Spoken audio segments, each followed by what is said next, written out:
Утринската тема, се сеќавам кога стартувавме со оваа нова сезона и споменав на Сара дека дефинитивно ќе ни биде дел од листата на соговорници и тој дојде денот дефинитивно на оваа дама да биде со нас и има повод. И реков ова дефинитивно ќе биде супер потик Цеце, јас и целата екипа да ја повикаме со оглед на тоа дека е дама во своите 30-ти која што доживела различни епохи и транзиции на нашето Скопје. Инаку темата ни е, можеби, ете прочитавте дека старите легендарни хотели Бристол и арапска куќа Јадран се враќаат во живот откако всушност Македонија Турист доби и нови акционери, од кои еден од поголемите акционери е македонец кој со децении успешно работи и хотелиерство во Чешка. Други држави од Средна Европа и донесе на некој начин искуство и организација која во Македонија недостасува. Додека вие си ги гледате овие стари снимки од пред и по, можеби Скопје, 60-ти, 70-ти, 80-ти, еве ќе ни дозволите уште малку само да споменеме за информацијата, инаку оттаму од Македонија Турист најавува дека освен него планираат целосно да реконструираат уште 3 препознатливи хотели во Скопје. Тоа се Турист, Белви и хотел Јадран, поради својата ориентална фасада познат како познатата арапска куќа.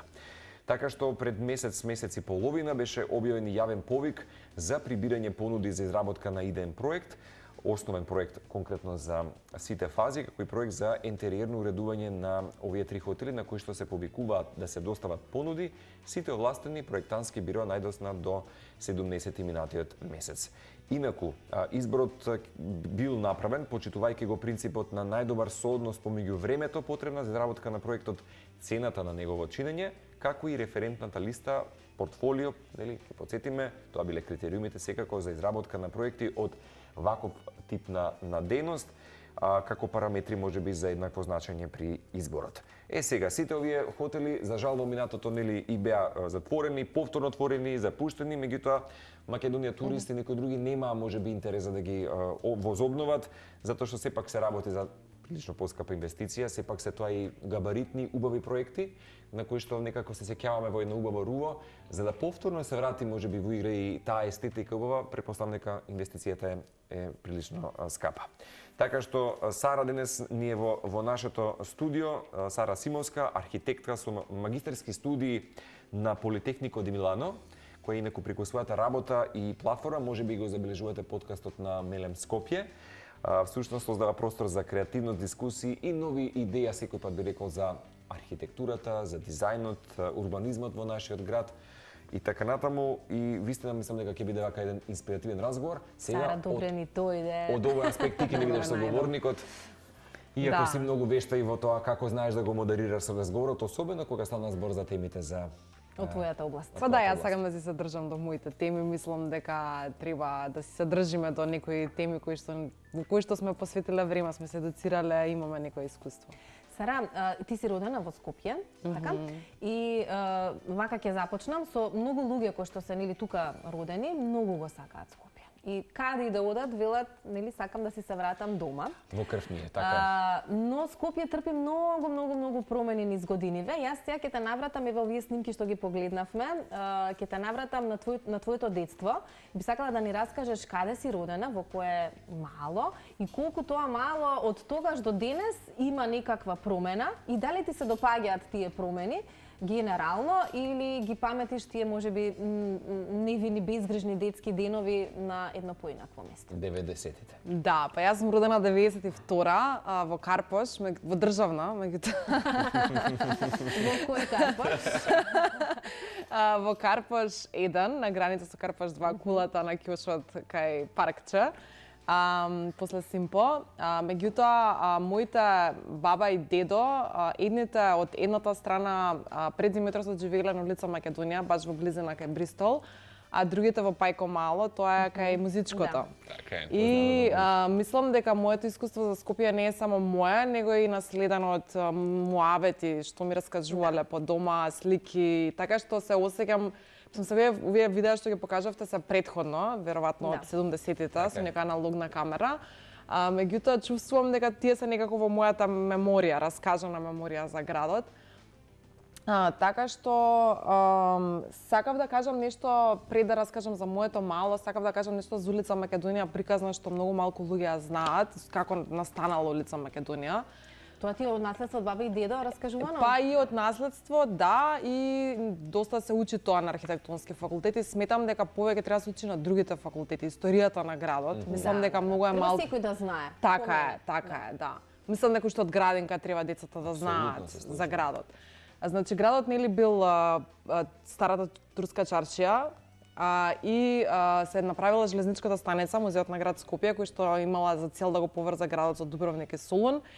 И требало да дојде султанот за да ја отвори таа железничка станица, за да ја отвори, направиле улица Македонија. Значи специјална улица за султанот, да, мислам тогаш се викала по некое турско име, за да ја отвори. И сите тие куќи, палати кои што биле на улицата за свечено да се стигне до железничката станица, биле велелепни палати кои што понатаму и се градели од српски, од руски, продолжиле да се градат. Како една променада во тој период. Како широксо како што е во Битола. Значи тоа било една улица која што била многу добро мислена и имала за цел, значи, градот, кој што во тој момент бил турската чаршија, нели старата чаршија, да го поврзе со светот, значи со Дубровник и со Солун. Сега, за жал, нели, таа линија сега е пешачка, станала пешачка во 90-тите или во 2000-тите, некоја жена архитект што била на центар, не архитект, градоначалник, незина иницијатива било, а претходно иницијативата била на Тихомир Арсов, архитект, кој што има нацртано скици како да биде таа пешачка. Значи таа станува пешачка во 2000-ти, мислам дека. Не знам дали се сеќавате вие кога била Полска. Ја не паметам да била, мислам, да не биде пешачка, само како пешачка зона. Јас дел од мојата окупација е пешачки улици и навистина тоа е еден прекрасен пример на пешачка улица, која што за жал заради големиот број на трговски центри, дуќаните во приземјата не се во целосен капацитет. Мислам дека треба, освен реставрацијата на хотелот Бристол, што е прекрасна иницијатива, ја поддржувам секако. Мислам дека треба да се поработи на реставрација на целата улица од аспект на животна реставрација. Значи, се врати пешачкиот амбиент, а тоа ќе се врати со внесување на квалитетни содржини во приземјата. Значи, така што мислам дека реставрацијата на хотелот треба да се гледа во една поширока смисла. Што тоа значи за целата улица, за целото искуство, за целото искуство на градот Скопје. Значи, од музеот на град Скопје до камениот мост и од камениот мост до старата скопска чаршија, од таму до музеот на современа уметност. Значи тоа е една променада пешачка во Скопје која што е многу важна за нашиот град и затоа мислам дека овој хотел може да допринесе до тоа нешто. Без разлика каков ќе биде проектот, значи се надевам дека ќе биде убав проектот. Се извини, јас избегав, одма влегов. Некои работи не ги знаевме, добро што ги споделуваш. Па да, ова е, пак ќе речам, ова е општа историја што се учи на факултет, меѓутоа на архитектура сметам дека треба да, ова што го кажа ти е голема инвестиција. Тоа исто така треба да го знаеме, дека никој не инвестира доколку не му се врати пари назад. Државата очигледно не е способна да ги реставрира тие хотели, затоа што тоа е празна инвестиција. Така што добро е што се најдоа луѓе кои што се одлучија да ги инвестираат нивните средства за да ни вратат нас објекти кои што нели ќе го вратат животот потенцијално на градот. Секако важно е да бидеме со отворени очи, да гледаме како ќе изгледаат тие проекти, значи не би сакала да се натрупаат со ориентални елементи. Кога се прави реставрација од архитектонска гледна точка, како треба сето тоа да изгледа? Како некогаш што било, така не треба премногу да се менуваат. Да не се излезе можеби од концептот кој што некој пат не потсетува на старото Скопје, потоа нели, можеби некои нови орнаменти, ама сепак да се задржи. Па вака, значи, јас кога студирав во Италија немавме предмет УНЕСКО, кои се правилата на реставрација. Значи, тоа не е, си има многу правила, тоа не е случајност. Значи, не мене ми се свиѓа, тебе не ти се свиѓа. Кога работиш на историско ткиво, има премногу правила и многу треба внимателно со тоа. И затоа јас напишав на Инстаграм, без разлика кои ќе бидат архитекти одбрани, јас за мене никогаш не би се осмелила да го фатам тој проект да го работам, зашто сметам дека немам доволно искуство. Можам да кажам што мислам, меѓутоа не сум работела таков проект. И мислам не би се ставила во таков проект? Па секогаш би консултирала јас странци, значи би консултирала колеги од Италија, од Словенија.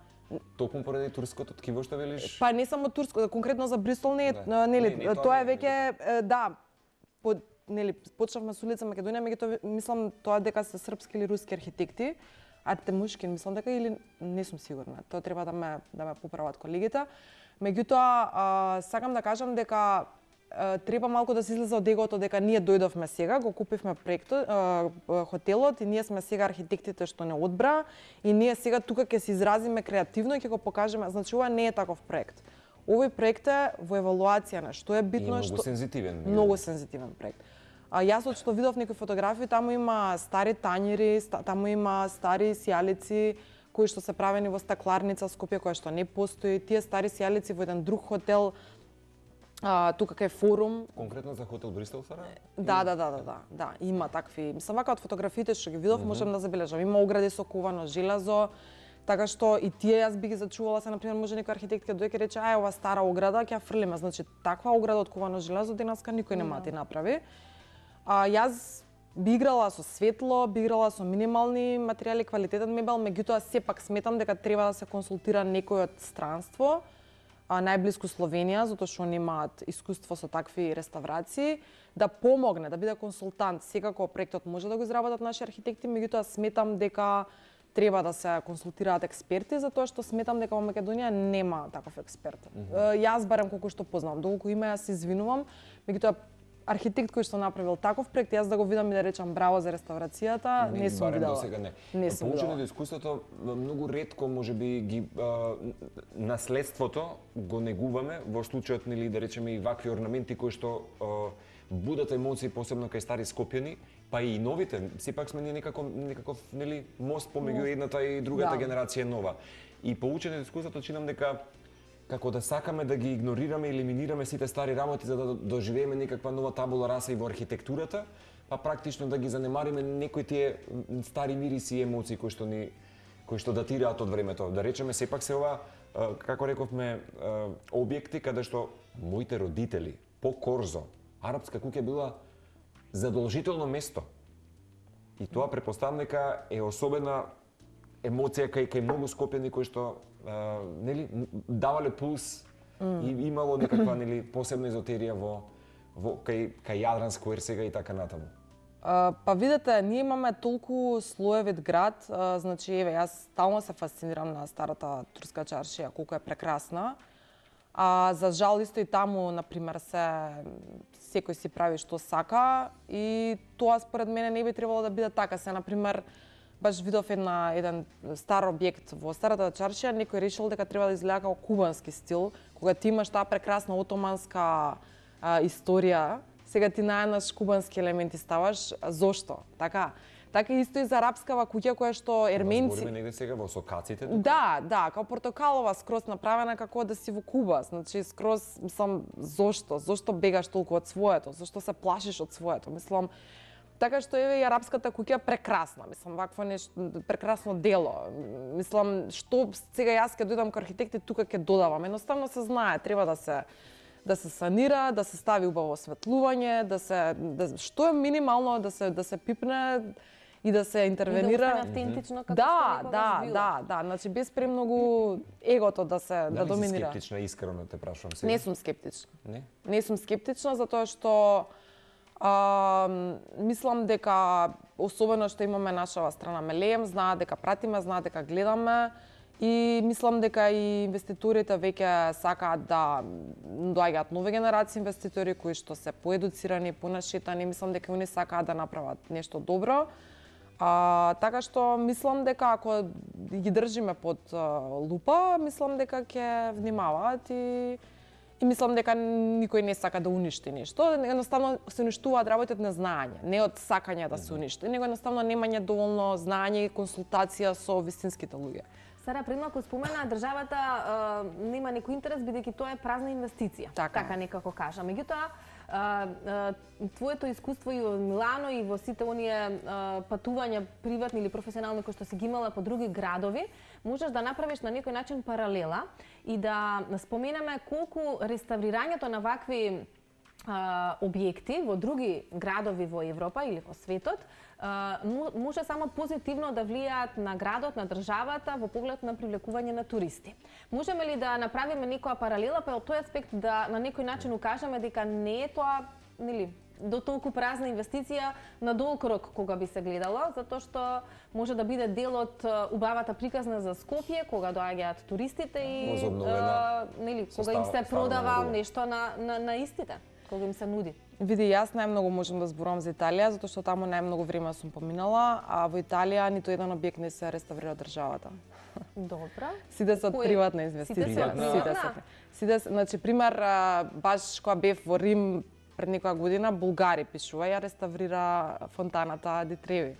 Значи, државата не е во можност да ги реставрира сите објекти и ние тоа треба да не треба да обвинуваме. Државата треба да посочи што е квалитетно. Државата нема бесконечен базен на средства. На средства, така е. Значи само да ја реставрира и да реставрира. Затоа ние треба да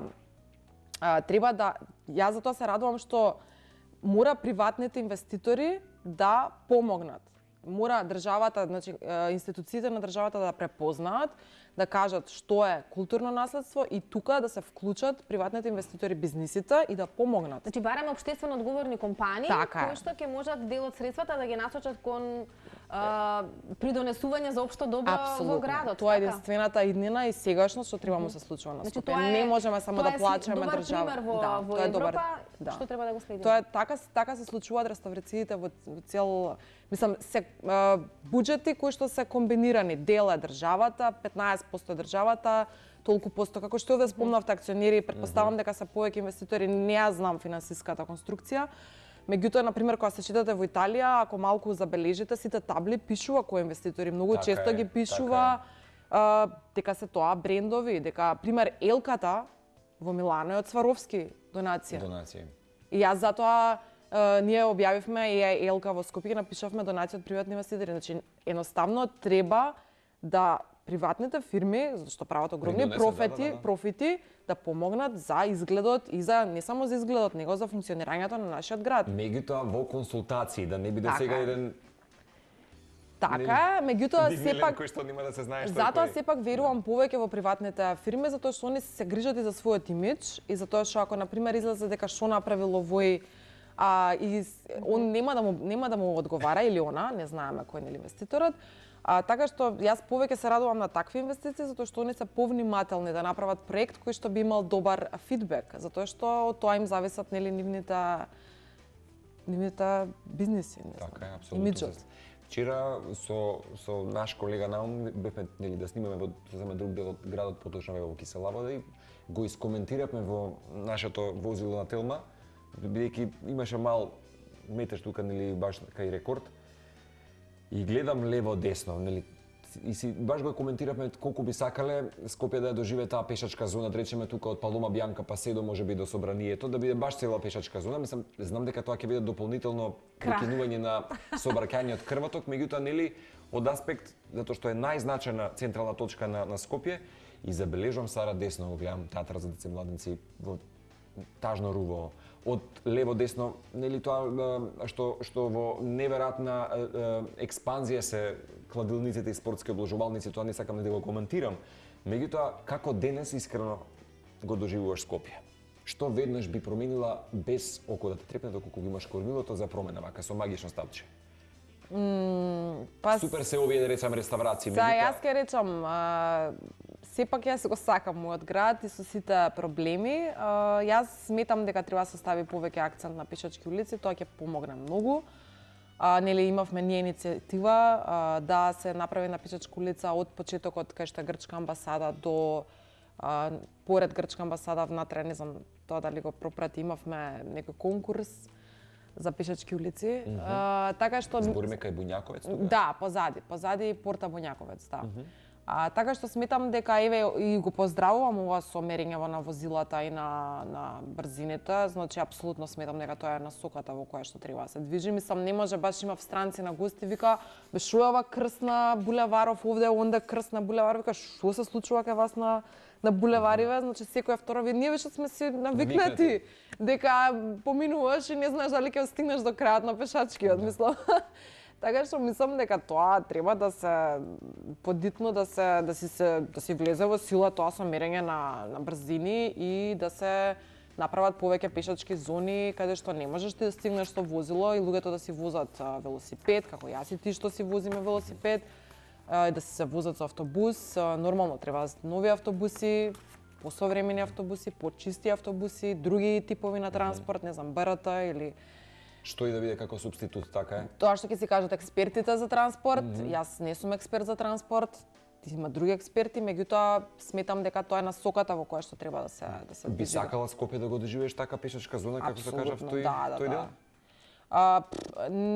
Мислам за тој дел не сум сигурна зашто треба да се најде алтернатива каде би отишле тие коли. Нели сега имаше некој Да, сепак е централно подречје. Па тоа е спојката помеѓу Карпаш и аеродром. Да, едната страна и другата страна на градот, да. Да, сега треба да се најде алтернатива за тоа. Ти како ќе го затвориш и после од кај ќе возат автомобилите? Да бидејќи еве во твое непосредно одење во Копенхаген или кога известуваше за тоа како градот на минус температури во 8 часот затвараат своји канцеларии со велосипедите, мислам се, нели, лево десно практично гледаш еден карамбол од луѓе на велосипеди, мислам тоа е сликата која што јас би ја доживел некако на не само улица Македонија, генерално да го видам градот вистина во тоа руво. Па јас имам видено некои стари слики од Скопје, кај што Скопје бил градот на точаците, кај имало многу точаци во Скопје и Скопје е рамен град. На пример Белград е не можеш баш. Скопје е рамен град, идеален е за точак, така што нема оправдување зашто да не се вози точак.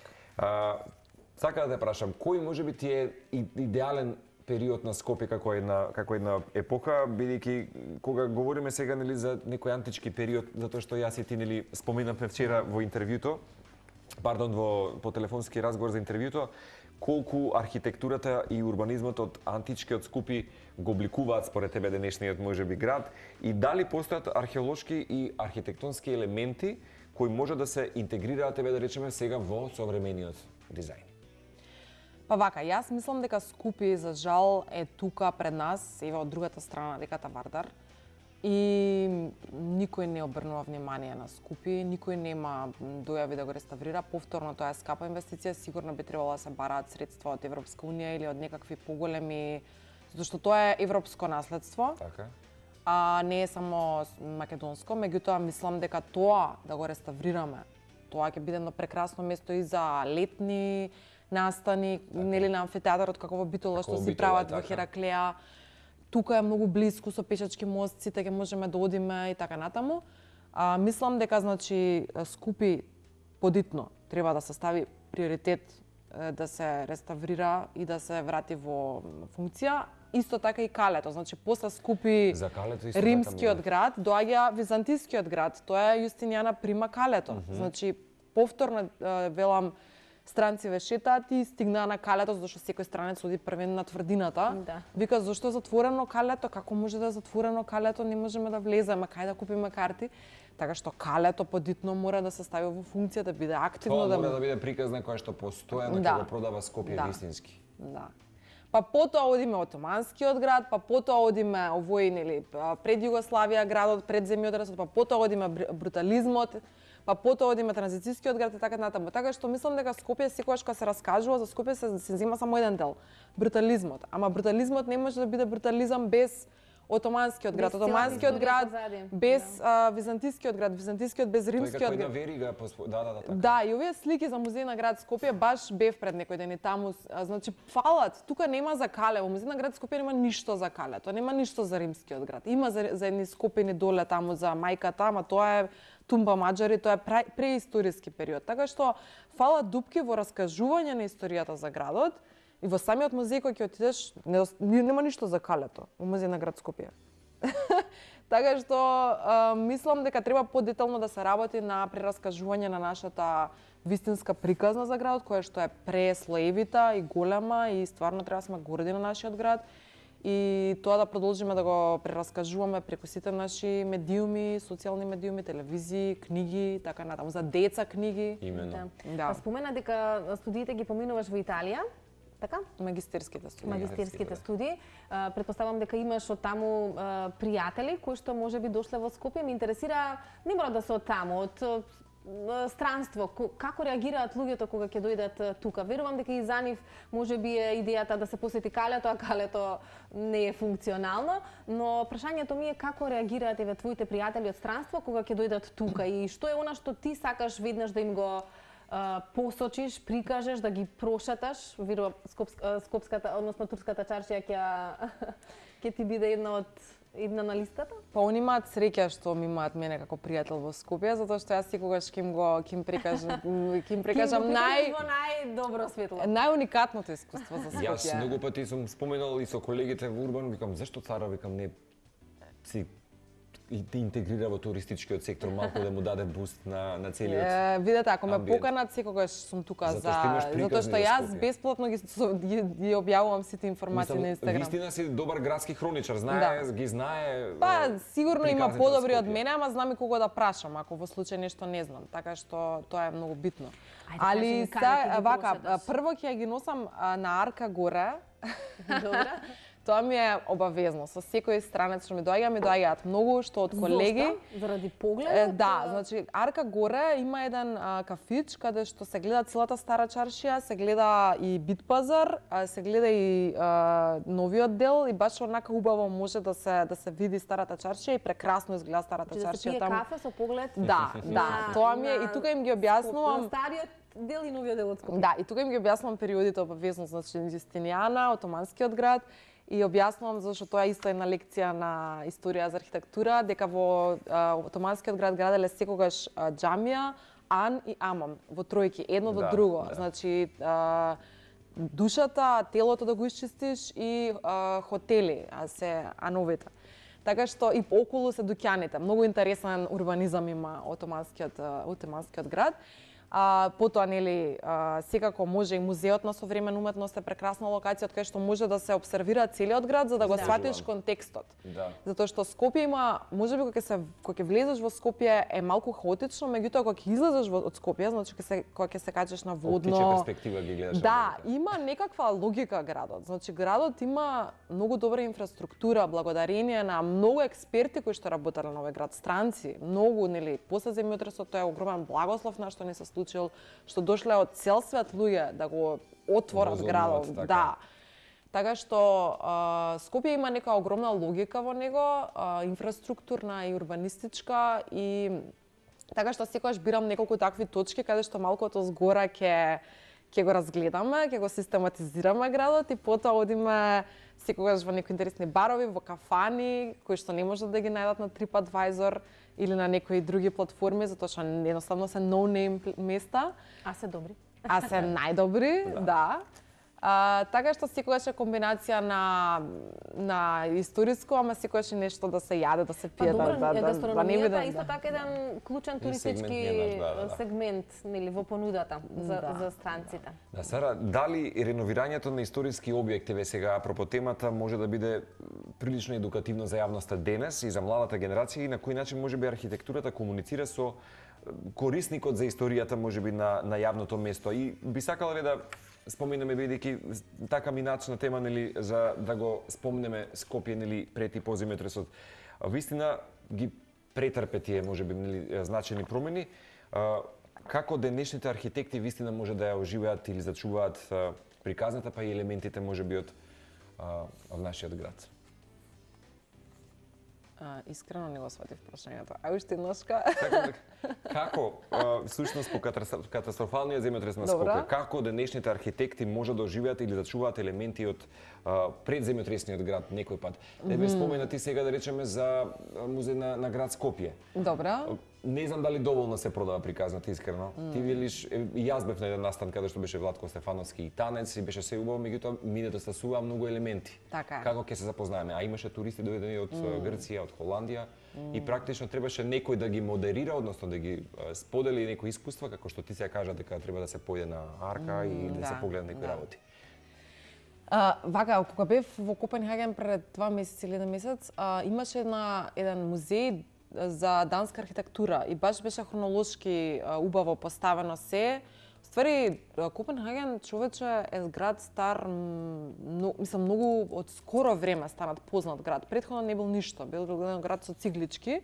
И сега, уствари, пред 20 години Копенхаген го доживува својот бум, затоа што градат многу нови згради, меѓутоа, сите нови згради се во некоја цигла боја, затоа што не сакаат, сепак за нив циглата е идентитет на градот, тоа го препознале како идентитет и сега ако имаш кула позади, таа ќе биде во бронза боја, значи како кафеавкаста боја, за да не избега можеби од да, мислам, да тоа е една цела хармонија, значи визуелна хармонија. И баш онака фотографирав некои такви згради направени од нови материјали, меѓутоа пак во таа кафеавка асоцираат на тоа на дамнешно време, така?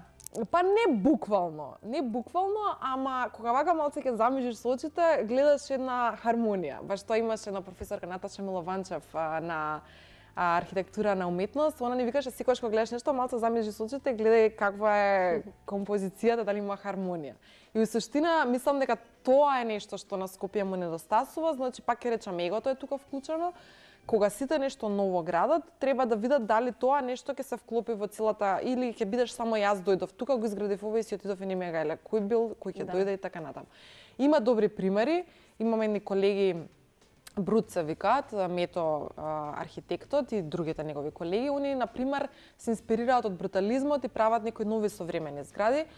Мислам дека тоа е многу интересно, значи не е буквално брутализам, меѓутоа е некако детали некои имаат инспирирано и ги имаат ставено во новата стамбена зграда и други такви проекти имам видено, така што мислам дека тоа е убав начин на продолжување. За Скопје можеби? Во Скопје, да, стамбени згради. Нивото студио е ново, мислам претходно имаат работено во други студија, меѓутоа мислам дека тоа е одличен пример како треба да и видов една друга зграда, значи спроти концепт зградата една вака што е брановидна, како да кажем. Таа, според моје мислење, е инспирирана од студентскиот дом, што е тука подолу исто. Јас мислам дека има влијание, архитектите не ми го имаат потврдено тоа, меѓутоа рекоа дека можеби несвесно да е влијало таа зграда, инаку архитект на таа зграда постарата дедо ми, Симон Симовски. Вистина. Така што јас кога ги видов двете згради, си реков прекрасно, затоа што и двете се по 45 степени, ми делува дека ова е од едно друго време, ова е едно друго време, меѓутоа некако комуницираат. Кај Аголот, кај крстосницата тука? Да, има еден студентски дом, тоа е за гимназијалци и тука има една нова зграда спроти концепт која што исто го следи тој ритм на цик-цак завеса. И јас мислам дека може да се препознаат и кај нас тие поврзници, меѓутоа на вистина треба некој архитект да е вешт и да го препознае контекстот во кој што се наоѓа и да биде продолжување на некаква историја, затоа што ние комуницираме преку изграденото ткиво. Значи тоа е нашиот јазик, нели како што музичарите пеат и продолжуваат со песната, ние комуницираме со градбите, да. Ти спомена вчера, ќе ја поздравам Тина Мицкоска, можеби забележавте за нели нејзиниот на некој начин иницијатива и некој нејзин идеен проект како можат муралите добро да се вклопат како едно ехо на Скопје некогаш и сега и тоа се случуваше, веќе се сетиме нели на почитуваниот Џамбазовски кој што доби мурал нели во Скопје и така натаму. Како тоа го доживаш да речеме кога на убави стамбени објекти се ставаат да речеме неверојатни ветерани од својата дејност и занет? Дали тоа го цениш бидејќи Тина ми рече дека се очекува 2026 голем дел од овие некои стамбени објекти изначени да ги добијат имињата да речеме. А која беше Тина, извини? Тина е градска дама што се вели тука низ Скопје, работи во Скопската зоолошка, меѓутоа е и меѓу другото, да речем, приватно си работи како диџеј, многу ги сака таа златна ера на класици дискографија македонска, па токму иницијативата во моментот мислам дека е поддржана, муралите да се стават на некои значени објекти во Скопје. Ја не сум премногу за тоа. Не, за жал. Мислам, имам пријатели многу и муралисти, и графити, и така натаму. Не сум за секаде, значи пак треба да се внимава каде се поставуваат тие мурали. Не би ставала мурали. Сега, например, музеј на современа уметност, да го ставиш да го обоиш со сите таа бела коцка прекрасна со мурали. Не сум за тоа. Значи, например, галеријава во ГТЗ што беше долу кај местото е соодветно. Кај што поминува и автобуска линија. Да, за жал не поминува сега. Значи, треба да се врати таа линија, пошто таа линија е легендарна. Да. Мислам дека треба да се внимава каде се поставуваат муралите. Не сум за секаде и на се што да се поставува. Ај сега на Камени мост да му ставиме мурал. Мислам, треба да се и за тоа секако може да се консултираат и архитекти, урбани планери, така. И каде може да се стават мурали? Можеби ако веќе, нели има? Па има ѕидови кои што плачат за мурали, има празни ѕидови кои што плачат, меѓутоа не се тоа ѕидови на историски згради. На арапска куќа да ставиш мурал, не треба да се стави. Мислам дека не е ни таква иницијативата за на такви места, но не, сака да каже дека нели на некои значени позиции, дали и така го држиш градот, дека убаво би било тоа да се случи. Треба да разгледам за кои позиции мислат. Затоа велам, не сум се, мурали, стоп мурали. Ке ти испратам баш линк да видиш. Не, сакам да видам каде мислат и ќе имам мислење за дали овде е посоодветно или не е посоодветно. И затоа треба да сме отворени, значи не треба да сме ние сме екстремисти, или сме морали, или сме историја, или сме не, значи окей, тоа може да комуницира заедно. Кога гледаме часовникот и ни помина времето, знаевме дека ќе биде ова убаво, нели, и прво се надам дека не и последно гостување ќе имаме прилика да збориме на разноразни теми. И само за крај, ја поддржаш иницијативата секако за реставрација на овие стари објекти.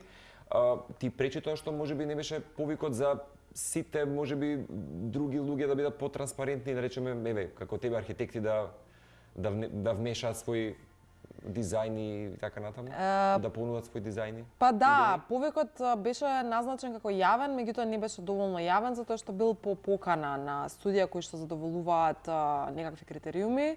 Пак ќе речам, јас не би учествувала затоа што сметам дека и немам време, зашто имам други проекти, меѓутоа мислам дека е добро да биде поотворен во смисол некој друг да се вклучи барем во идејниот дел, меѓутоа сепак сметам дека тоа е некоја правилна насока во која што се движиме и се радувам. Сепак го гледам како позитивно нешто, не го гледам како негативно, секогаш мислам дека ќе може да биде подобро направено, меѓутоа мислам дека ми се допаѓа овој правец. Добро кажа, вечен оптимист и ти како дама, меѓутоа и така треба веројатно, нели, секој пат негативното па не е толку длабоко конструктивно ако гледаме, нели, подлабоко во нас, така што ти благодариме што ја изнесе својата можеби, нели, визија и ете низ твоја призма кажа како го гледаш, како си и како сакаш да го видиш можеби Скопје во следните месеци или години што следуваат.